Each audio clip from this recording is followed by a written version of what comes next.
If I can just pick up on that point that Christine Graham talked about, where it was the stability of the United Kingdom, and I would have to say that the greatest threat to the stability of the United Kingdom right now is the fact that we have a British Prime Minister in Downing Street who used the threat of Scottish nationalism and played the English nationalism card in Middle England, to the disgrace, I think, of British politics. And that is the greatest threat right now. It's certainly not the SNP or the Smith Commission.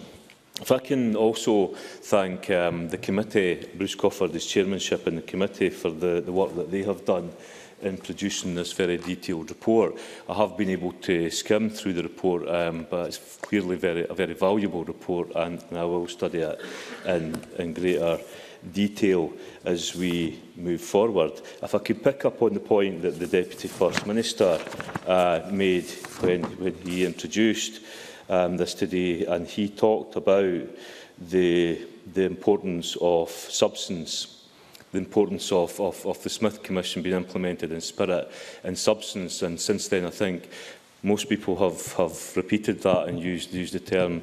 But I would like to say that I absolutely agree, and I would hope that there has been a fairly united view coming forward today. I think that this Parliament is united in saying that the spirit and the substance of the Smith Commission has absolutely got to be implemented, and I certainly for one, and I would hope my party would stand alongside the Deputy First Minister in making that point and making that point clear to the UK Government.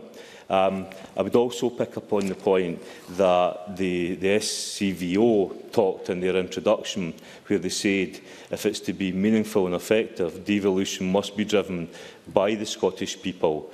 And I absolutely agree with that point, and this report makes that point, and I think that's really important, that we need to not just take the people of Scotland with us, but actually what we need to ensure is that the people of Scotland lead this debate and lead it as we move forward. Iain Gray made the point earlier where he said that he was open to further devolution. And I would certainly go further and say that I believe devolution is a journey, and we're on that journey, and that journey will take us further and beyond what the Smith Commission has come up with. And I accept Iain Gray's point that there was a timetable laid out there. That timetable had to be met for, in my opinion, obvious reasons. But I don't see that as the end of the process. I think we will go much further than the Smith Commission itself.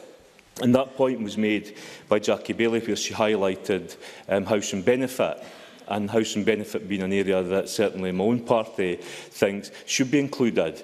And it's an area, and it brings me to the point about, yes, the spirit and the Smith Commission and the substance must be implemented in full, but there has to then be a discussion that also involves the Scottish people and how we actually use the powers that we've got. And the specifics that Jackie Baillie talked about, housing benefit, is one that I certainly think that I will be making the argument for in terms of further devolution, because it is a national scandal when you look at the absolute waste in terms of the amounts of public money that is spent on housing benefit, and yet we have a housing crisis in Scotland.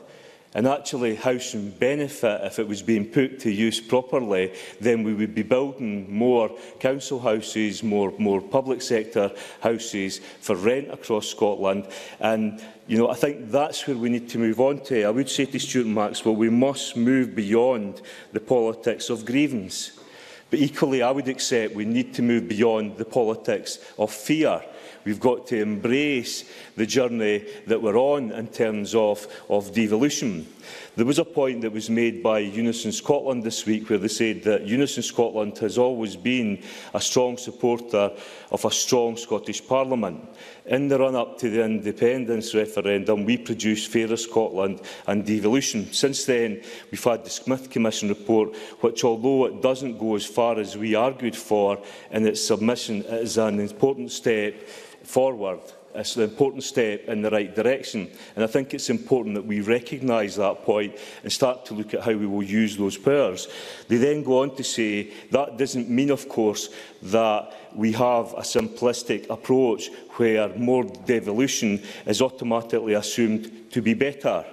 The argument for full fiscal autonomy, for example, are very weak. Now, the Scottish Government have put a stronger case and have a case for full fiscal autonomy.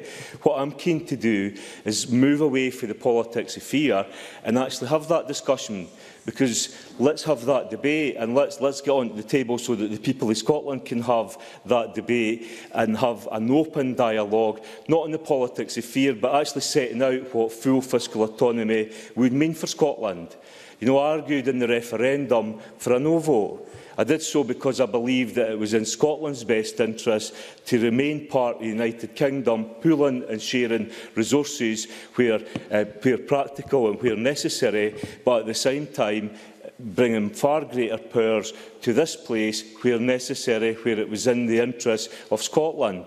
So today, in welcoming this report and having this debate, my view would very much be that, yes, we need to ensure the spirit of Smith is implemented, the substance of Smith is implemented. Nothing else would be acceptable to this Parliament, and we should unite on that. But let's now have the debate about what more powers we need, but more importantly, how are we going to use those powers to make Scotland a more prosperous place where everyone in Scotland can enjoy the rewards that are available for a successful economy. Many thanks.